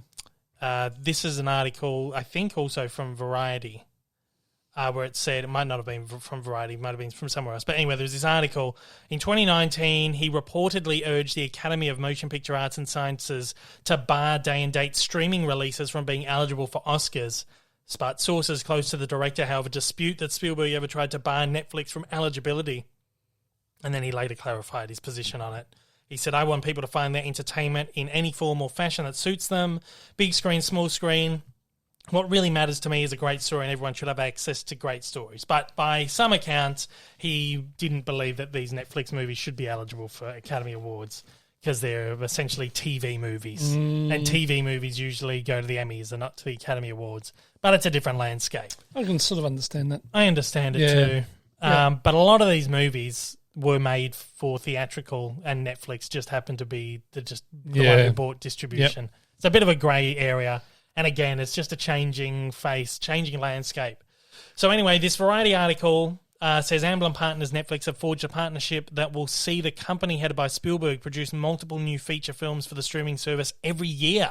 Wow. The pact gives Netflix access to one of the most legendary directors in the movie business at a time when competition in the streaming space is growing fiercer with the launch of Disney+, HBO Max, and other challenges. Of course, like Peacock, Paramount+, Amazon, etc., etc., etc. Yeah, shit. What do we think? How old is he now? How long would it last? 70s, well, mid-70s? You'd have to be. I don't know. Spielberg. Good on him, I reckon. Yeah. He's obviously getting a pocket load of money out of it to do it. Wouldn't do it otherwise. Well, exactly right. Probably paying him a shitload. He's just come and produce a bunch of movies. But I mean, he's 74. He's probably still got a while left in him. But even if he... The quality, God forbid. Even the quality of content. I suppose we call it content, do we? Yeah, I suppose. On these services is incredible. And not just the storylines and stuff like that, but just the whole production. Yeah, but now you've got Spielberg fucking producing stuff. Yeah, that's what I mean. Yeah. And even if, again, knock wood, I know he's 74, but I don't know that really matters. But even if he does fall off the perch, again, knock wood, it's probably a deal that will continue. He doesn't keep introducing aliens and spaceships. And shit. But it's probably a deal that would continue without him anyway. Yeah. But again, I keep saying this. That was not his decision to put the aliens in Indiana Jones 4. That was George Lucas. It was just shit. And even Spielberg knew it was shit and tried to talk him out of it. Did he really? Yes. He's come out and he's said that. He's like, it's not my idea. I know he makes a lot of alien movies. But it was the worst. Yep. So anyway, interesting how he's sort of... Again, he did come out in 2019 and said, oh, no, that's not what I meant. No, I'm all for streaming. So whether he has flipped or whether, whatever, I don't want to make any assumptions. I think it's interesting. He's done a lot of TV in the past. Like he's produced Band of Brothers and The Pacific and all that stuff for television. Yep. Taken, he produced. He did a show called Real Stories, which he's actually done a reboot of that for Apple as well. Real Stories? No, not Real Stories. That was the one with Hamish and Andy. Amazing Stories. So he's done a bit of television stuff, but we're talking about movies here. So it's going to be interesting to see what kind of stuff he brings to Netflix. Could be good. Will be. No, like I'm sure it'll be good. His stuff's still good. His movies are still really good. His version of A West Side Story is coming out later this year, which is his first musical ever, which will be kind of interesting to see. Very interesting. Yeah. I hate musicals, but I'll have a look. Yeah. I don't think I've ever watched the original. Well, I don't hate musicals. Some I. Yeah. Depends on what it is. Yeah. I don't think I've even ever watched the original West Side Story. It's like one of very few classic films. Yeah. Like all-time classics that I've managed to skip. I have it, but I have never watched it. Yeah. I watched, years ago, but couldn't tell you anything about it. It is Romeo and Juliet. No, I didn't. It is. I didn't realise that. Yeah, it's Romeo and Juliet. Is it really? Modern for the time. Modern 50s. Yeah, it was a modern. It's like a musical version of Romeo and Juliet, but set kind of in suburbia. In that modern time. Yeah, and in modern time. Yeah. Oh, I didn't know that. Yeah, didn't realise that. Yeah, it is. I'm looking forward to that. West Side Story will be interesting. I have to watch the original one first, I think. But yeah, this will be interesting to see what he brings to Netflix. Talking about Steven Spielberg films. Yep. Not that he's doing this one, but Indiana Jones 5 is in production at the moment. Spielberg left the production for one reason or another. It's being directed by James Mangold, who did Logan. He didn't want to be slammed for aliens again. Well, who knows? Logan, George Lucas. Mm-hmm. Yeah. James Mangold did Logan. He also did, I think, if I'm not wrong, I think he also did Ford v Ferrari, which you loved. Loved it. Directed That's a by, car film. Let me double check it. James Mangold, yeah. He's done some fantastic stuff. So now he's on board for Indiana Jones number 5. He wrote Oliver and Company. How weird. Walk the Line, he directed 3:10 to Yuma. Night and Day, that's that film where Tom Cruise says he's the guy. I'm the guy. I'm the guy. I'm the guy. Right. And so he's done a lot of really good stuff, and he's on board to direct Indiana Jones number 5.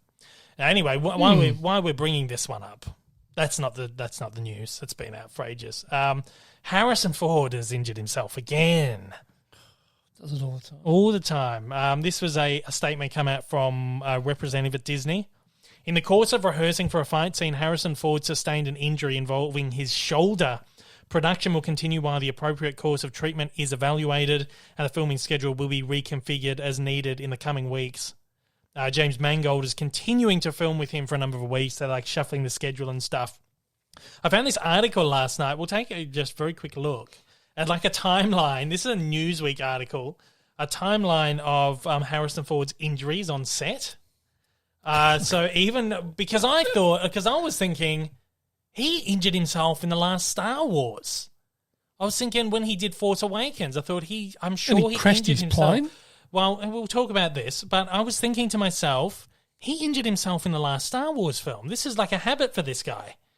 So I looked it up, and he has had a long history of injuries on set. So it's not, I mean, the easy thing would be to go, oh, he's too old to be doing this or whatever else. No, I'll say even Tom Cruise has had a lot of injuries on set. Yeah, well, exactly. So once you, like I said, a lot of people, the first thing they go to is, oh, he's old. What's he doing this for? Old and clumsy. Look at it. If you see a picture of him, this is a guy that still fucking cycles every day. Yeah. He's in really, He's really, really incredibly good fit for shape. his age. He's just a guy Because what's that... he, 80-odd, isn't he? He'd have to be. Jesus. Harrison Ford age. He is 78, very close. Yeah, there you go. Oh, yeah, he's born very close to my birthday, so he'll be like 79 this year. But this is a guy, much like Tom Cruise, who insists on doing a lot of his stunts and obviously still does. And he's had this long history of set injuries. Indiana Jones and the Raiders of the Lost Ark. The first Indiana Jones film was his first on-set injury. He performed many of his own stunts, and he bruised his ribs while being dragged behind a truck. And he also tore his right ACL during another stunt. Then in Temple of Doom, he was riding elephants for far too long and herniated a disc. Oh, And that was further irritated by continual action sequences. that's painful. Yeah. Production paused on that one while he was in hospital to recover, this Newsweek article says. Then in The Fugitive in 93, he tore some ligaments in his left leg shooting a scene in the woods, and he refused to have surgery until the end of filming, meaning that his character had to keep the limp, so he limps in the movie. Yeah. And then in 2015, Star Wars The Force Awakens, what happened there? There was an airlift. No, there was a hydraulic door on the set of the Millennium Falcon that fell on him, fractured his ankle. They sued for like $1.5 million, the company that was in charge of whatever to do with the door. They sued him, Ford's son Ben told Access Hollywood that his dad likely needed a plate and screws put in his ankle. And then in 2015, of course, he crashed his plane because he's a qualified pilot. He just wasn't on a film set. He crashed his plane. A Spitfire or something, isn't it? Yeah, it looks like it. Single engine plane. Does it say what it is? No, that's Mark it. 5. No, March 5, 2015. Oh, okay. Yeah. Some old plane. And then It's like a Spitfire or something. Yeah, 2017, Blade Runner 2049. He injured Ryan Gosling, apparently punched him a bit too hard. There's a little screenshot of it there.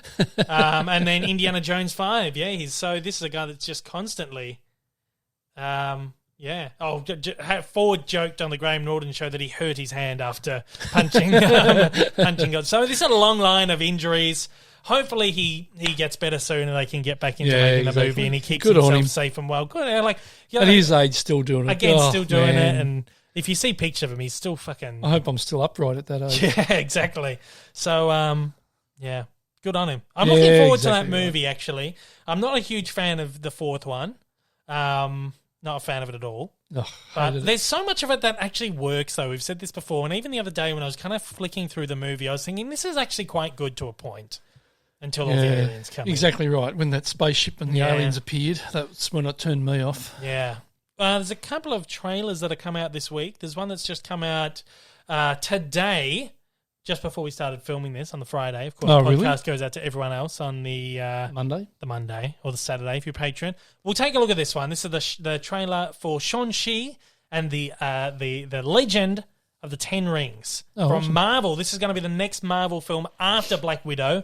Of course, Black Widow's out in a couple of weeks' time, so that's probably why we're getting the trailer now. So let's have a look at this new trailer.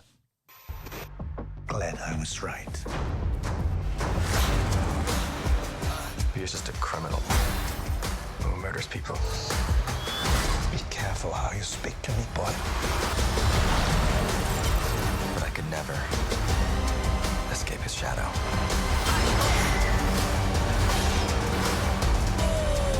My son, you can't run from your past. Is this what you wanted?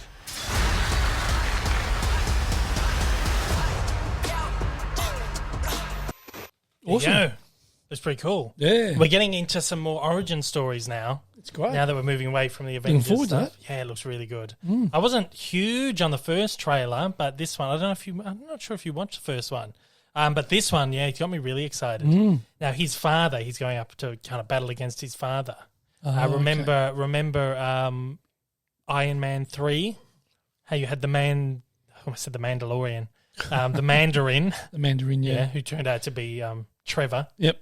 Just a guy One of my pretending favourite characters of Trevor. Just a guy pretending to be the Mandarin, put up to it.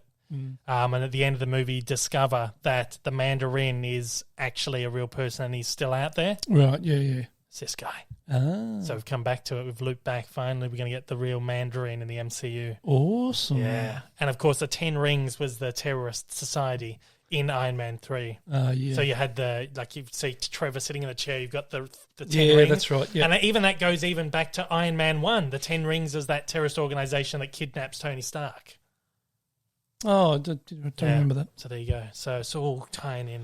Yeah, pretty cool. And beautifully shot too. Yeah, it looks made. fantastic. And do you recognise, if we take it back just a little bit here, if I can, do you recognise this big monster of a thing here? Yeah, I do. What's it from? What's he? Again, think right back to the beginning of the MCU. In the Hulk. The Abomination. He's the guy that the Hulk goes up against. Yeah, Tim Roth. Right. They inject Tim Roth with the serum. Right. Yeah, and he didn't die. They left it on like a cliffhanger that he was still alive. And they fucking bringing him back finally. Well, was it Tim Roth playing that? I think so, because he is apparently going to be appearing in She-Hulk for Disney Plus, and Tim Roth is on board for that. Okay. So they're kind of bringing him back in.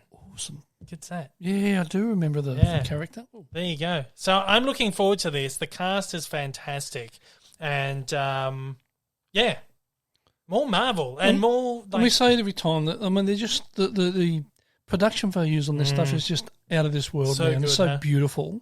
Yeah. And it's good to see because with my training and stuff as a photographer, what we try and do is we try and replicate the look of a product or whatever it is we're shooting as if it was in real life. Mm-hmm. So in other words, you're looking at things like, having one sets of shadows and all these sorts of things, and just beautiful soft light wrapping around people's faces and all that sort of stuff. Yeah. So it's good to see that that those sorts of philosophies are being used with lighting. With lighting, movies and stuff now, and it has been for a few years now. And there's obviously been people within the industry that have a really good understanding of how light works. Particularly when it's all heavy CGI stuff. Yeah, they have a good understanding of how light works. And it doesn't necessarily mean that you've got to actually put lights up to whatever. It's with the CGI. These people have got a good understanding of how it works. Yeah. Yeah, it's so cool. And it's really nice to see. Yeah, so I'm looking forward to that. I'm looking forward to get some more origin stuff from Marvel. We're really kind of turning the clock back. Awesome. So we'll get that. And then, of course, we saw the Eternals trailer a couple of weeks back. Yep. Very cool. Oh, Trevor, eh? Trevor. Yeah, well, he won't be back, sadly. The Mandarin anyway. The real Mandarin this time round. We've got a trailer also for the Suicide Squad. Awesome. Trying to figure out if we have time.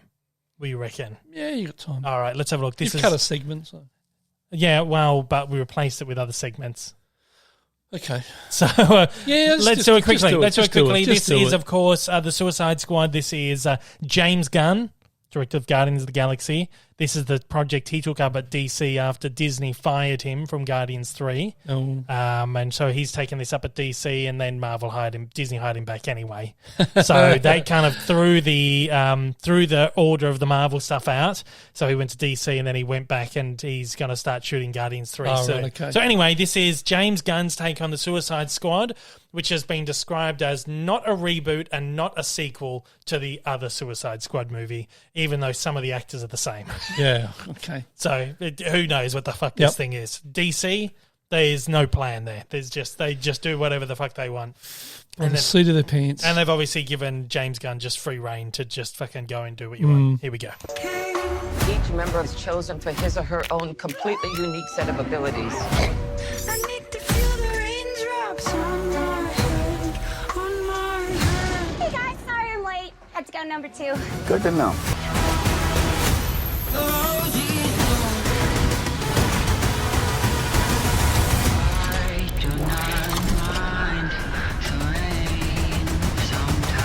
So you go, The Suicide Squad. It doesn't look too bad. It's pretty good. I'm excited for it. I think it looks very good. Exactly it looks very good. So, of course, you've got Margot Robbie's back as Harley Quinn. Yep. Great. Love Harley Quinn. Yeah. Means we can get to buy some more pop vinyls. Oh, God. No. Got enough of that shit. I know. They've done us over with that last movie, didn't they? We've got all of them. God, how many? I know. I got to keep buying them. I got to keep doing it. We've got the Australian guy is back as Captain Boomerang. I always lose his name. That cool Australian guy. Suicide Squad. Jesus, how's his name gone? Boomerang. Oh, Jai Courtney, of course. Because he's not in much. He doesn't do a lot.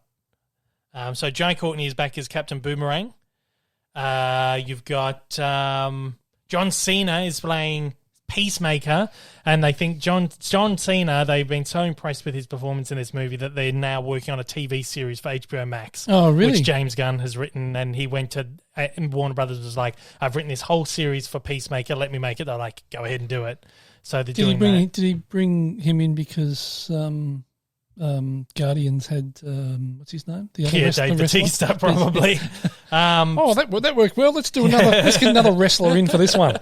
Yeah, and also Taika Waititi too. Taika, yeah, there's no credit for him yet, but he's there apparently. Yeah. Could just be rumored. I don't know if it's.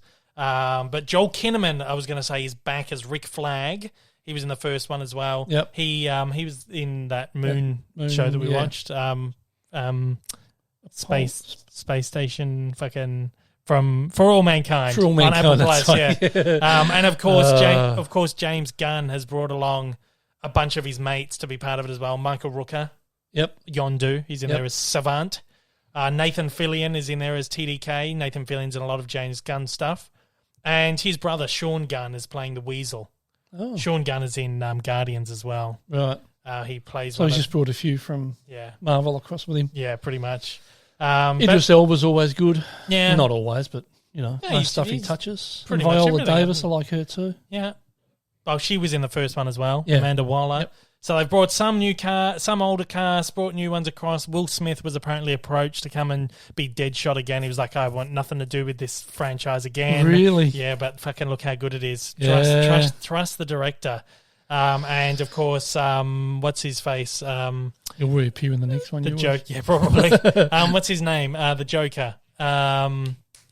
Who was it that played the Joker? What's his name? Why have I lost this guy's name now? Suicide Squad. God's sake. What am I doing? Jared Leto. Of course. Leto, that's Fucking right. hell. Yeah. God, why am I hosting a movie podcast? I shouldn't always lose these names. There's too much shit rattling around in there. So, yeah, anyway, he's gone, and we've got some new faces. It looks good. Yeah, It's very good. I'm looking forward to that. Let's do a couple I of... haven't been a big fan of stuff in the past, but... The DC stuff. Yeah, DC Yeah, stuff. but when you get a good filmmaker on board and the studio allows that filmmaker to fucking do what he just has to do. their own thing, Yeah. you get a good product out of it. Again, I loved Birds of Prey. I know a lot of people they didn't love it. And that was very much a filmmaker-driven project. Kathy Yan just was terrific on that movie. Even Zack Snyder's stuff is, whether you love it or you hate it, that's very much a product of, apart from Justice League, very much a product of his own filmmaking. When you give a filmmaker their own vision without too much interruption, you get some good stuff out of DC. Yeah. Let's do a couple of subscriber questions and round this show out because I think we've cool. gone over 2 hours this week. Oh, have we? Yep. Oh, okay. Let's There get you it go. done. Just a couple. Anthony Fisher. Yep. A Patreon. Mm-hmm. Thanks, Hey, Anthony. With both Disney Animation and Pixar having distinct eras of film based on film receptions and what was happening with the company behind the scenes, what eras does the live action side of Disney have and what films fit into them? Like where does the Like, where does the likes of Mary Poppins, The Rocketeer, Pirates, and Cruella fit in? All right. So I would think you would probably break it down like the early years when Walt Disney was alive, he was making live action features. You think of stuff like 20,000 Leagues Under the Sea, Zorro, all the kind of the TV films even that he made, Mary Poppins, all that. And then probably the era after Walt died, you have some stuff like, Pete's Dragon and Bedknobs and Broomsticks, all that kind of stuff.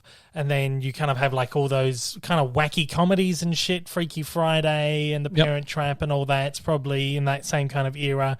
And then I reckon you have the stuff in the 80s, which has really come weird stuff in there, like The Black Hole and some really dark stuff. Something Wicked This Way Comes. The company was kind of all up in the air in the 80s. And then the 90s, you have these really crazy, wacky family adventure movies. Flubber, Man of the House, Tom and Huck, these just crazy, weird comedy things. And then you come sort of in the more modern era, you've got stuff like, Pirates of the Caribbean, Lone Ranger, stuff like, Tomorrowland.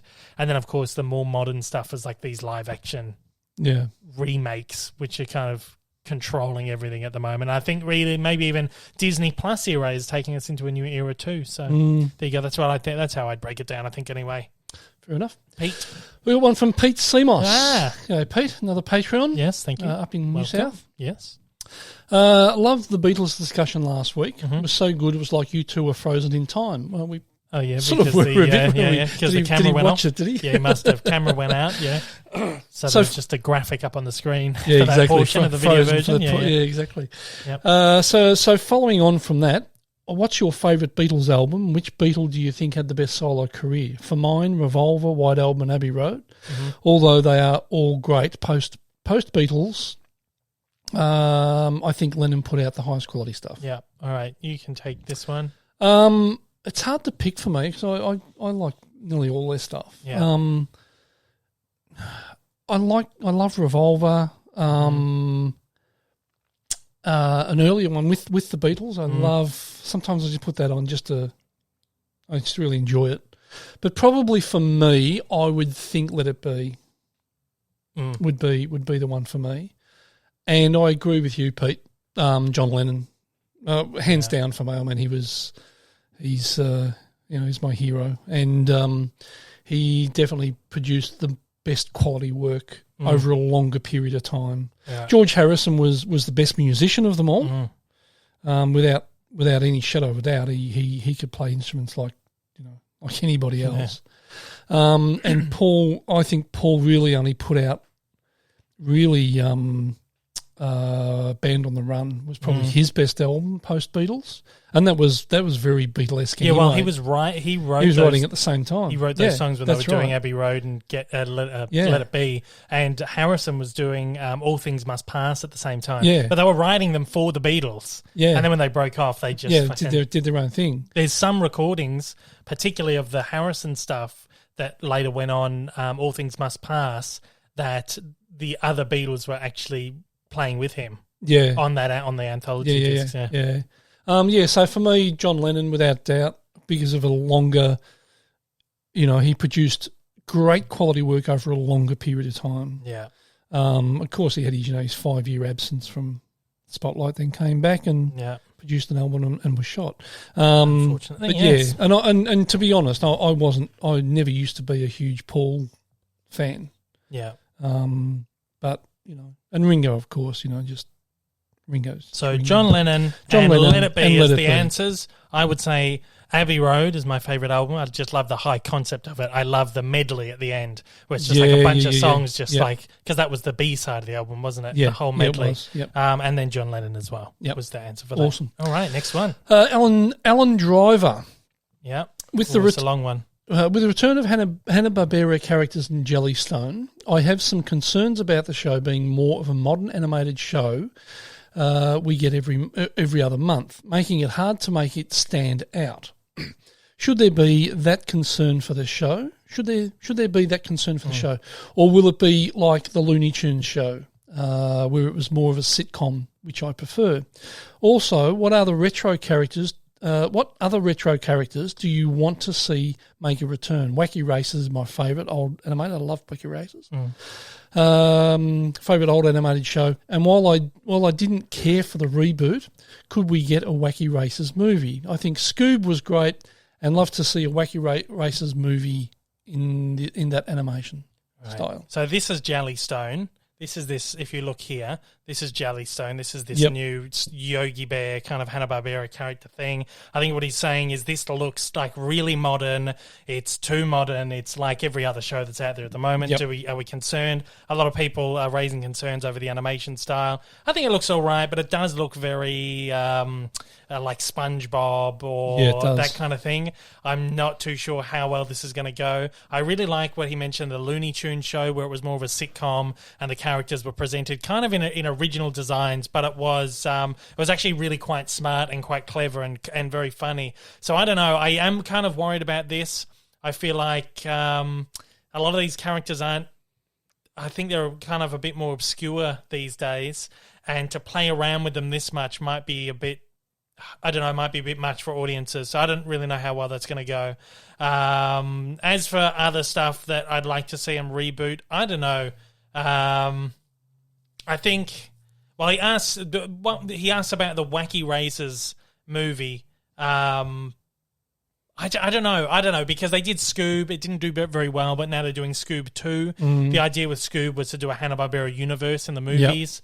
So I think probably the idea would be to go and give all these other characters their little films, but whether or not they end up going down that route now after Scooby. But again, that was released during the pandemic straight to... Yeah, exactly. So I just don't really know. I think Wacky Races could actually be quite a good movie. Yeah, now he also asked what other shows could we reboot. Someone else just down there as well asked the same question. Was it Ben? No, Gerard. Oh, Gerard. Gerard John Julius. If you could pick any animated series to get a revival, which show would you pick? So, same question. I would say, I know there's one being done at the moment, Flintstones, but Seth MacFarlane was working on one years ago, which I think would have been really good. So I really would have loved to see like a Flintstone series in that kind of style. Seth MacFarlane style. Yeah. Yeah, well, he was working on one, but it fell by the wayside. I think the Jetsons would be great to reboot these days. And if we're going a different route, Recess, that old Disney show Recess, I would love to see a reboot of that. That was great. Yeah. Cool. Ben Melsky. Yeah. Do you think there's a chance that any of the Scooby-Doo, Flintstones or Jetsons characters could appear in Jellystone? We've got a lot of cartoon questions this week. Yeah. I don't know, maybe. It looks like they've got the rights to a lot of the it is Warner Brothers, but it looks like they've been given the freedom to use a lot of the Hanna-Barbera stuff. Scooby-Doo, Flintstones, Jetsons were always kind of kept in their own little pocket universes, though, away from this other group of characters. We talk about Yogi Bear, Top Cat, McGilly Gorilla, Quick Draw McGraw. They were all kind of in their own sort of little pocket. There were crossovers, but it was rare. So I wouldn't count on seeing them there, but I don't think it's impossible. So it might happen. Yeah. Dre Higby. Yeah. What is something you are hoping that... What is something you are hoping that would be a series on Disney Plus? Well, I don't know. If we're talking about stuff that's getting rebooted at the moment, like we've had the Mighty Ducks, we've got Turner and Hooch coming up soon. Interested in seeing stuff that. like that would be interesting. I think Flubber would be a great series. Would be great. Like if you take that, even like The Absent-Minded Professor, which was the original film. Like if you just take that concept to that professor who invents this weird flubber thing. I think that'd make a great series. Get some comedian on board for that, someone really well known, I think, in Adam Sandler or something stupid like that. You know, I think it'll be fun. And I think Herbie the Love Bug would make a great series too. There were so many movies. Yeah, exactly right. And those movies almost almost count as a series, I think don't so. they? There were so many of them. But I think that would work. But that as would be like a little half-hour. Yeah. Half-hour Herbie episodes. the Love Bug. Yeah, quite, that's what I thought fun. anyway. Yeah. Last question. Yeah. Is it the last one? Yeah. Be Sponged. Yeah. That's a good name. Yeah. Since Scoob made a comeback to US theatres not too long ago, do you think we could see other PVOD? What's PVOD? Pay video on demand. Oh, okay. Do you think we could see other PVOD films like Soul, Mulan and Luca make a comeback to theatres soon? Thought so. Well, this is because he's talking about Scoob was released digitally, but then when things started to reopen, they actually put Scoob in theaters. Yeah. I don't know. I think Disney's going to be a bit funny about these things. I would love to see them get big theatrical releases. Oh, that'd be beautiful. Soul, Mulan, Luca, they all just so visually beautiful movies. I don't know. I'd like to think that maybe, but I wouldn't count on it, on them doing that. Disney, I wouldn't have thought so. I mean, it would be beautiful to see. Yeah. But I don't think that. I know they do a lot of smaller screenings where it might be like one weekend they'll play a couple of animated movies at Hoyt's or something, where it's just like it's not a full run. They just do one screening. Yeah. Like we went and saw Toy Story when they reissued it, and Lion King. Yep. Whether they do something like that down the line, I don't know whether it would be worth their while. I'm not sure. I think we've moved too far on from them putting them in cinemas as kind of even like a limited run. I think people have watched them by now, and they're probably not going to rush to a cinema to see them. With Scoob, how far before we came out of lockdown did that come out? Oh, I don't know. They came out at least a year ago digitally. Oh, okay. So we're well and truly in lockdown. But then they did release it to cinemas. It might have only been 6 months later or something like that. So I would have thought something like Luca would be one that they could do it with, because it's only just recently come out. Yeah, exactly. Well, that's the thing. All these other Disney movies that are opening at the moment around Luca are all going to cinemas. Yeah. Raya went to cinemas. Black Widow's going to cinemas. Jungle Cruise is going to cinemas, etc., etc. And we spoke about it a few weeks ago, the big thing about why aren't they letting Luca go to cinemas. So I feel like if they're not putting that in cinemas now, when they can, they won't. I don't think they will. Yeah, exactly. Sadly enough. But at that... Wrong button again. There we go. All right, long show today. Thanks for sticking with us for another one. That is all we have time for, though. Of course, the podcast goes out every single Monday on all podcasting platforms, including Apple, Spotify, Google, Amazon Music, and Audible. Mouthful. The visual element is available to view on YouTube on the same day, but if you would like 2-day early access on the Saturday, you're going to head to patreon.com/DaveLeeDownUnder. Sign up for as little as $1 a month. Only $1. Cheap, cheap, cheap. Yes, it is. Don't forget the video podcasts are on a new channel. Love the eyes over there. We'd love the views. We'd love the subscriptions to get that monetization back. It'd be lovely. You can, of course, find me on YouTube at Dave Lee Down Under, over on Twitter, Instagram, Letterboxd at Dave Lee Down Under. There's links down in the description of every single podcast. You can click through. If you want to write in the show, you can tune in at daveleepod@gmail.com. And if you're listening on the podcast platform, please leave a review. It helps. Only good reviews, Only good ones, please. YouTube review. This week, dropped my ranking of all 24 Pixar movies. That was all of them. All the Pixar movies. I ranked them all. Fucking ranked them all. That marks the end of my Pixar ranking series. So we're going to get onto DreamWorks next. I don't know when the first one's going to come out. Probably a couple of months. I got to watch those first few movies to get into it. A bunch of cartoon news came out this week. Of course, stuff about the new Scooby-Doo Courage the Cowardly Dog spin-off that's happening. Crossover that's happening. Looney Tunes cartoons. There's new ones coming. And of course, I talked about the new Yogi Bear Jellystone thing. So if you want to head over and look at them. Week before, of course, I did a Luca review, Fast 9 review, interviews of the Fast 9 cast and director, so you can head over and look at those as well. This week, I've got a review for Monsters at Work coming up. Have I got one coming up this week? Yes, I've got a review for Monsters at Work coming up this week. And I've also got a review for Black Widow coming up this week. So you'll have 2 reviews this week. I had planned for an evolution this week. I have been saying for 2 months I'm going to do 2 evolutions. Not happening. That's had to be put on the back burner for a bit. Not happening. Other stuff going on. Next month, I'm hoping I can get 2 for you. I'm hoping. Don't promise. I'm hoping. I'm not promising, but I'm hoping. Under promise and over deliver. I always tell you. I know. I'm hoping. So yeah, that's it. There's going to be a bunch of stuff, and then whatever else drops during the week.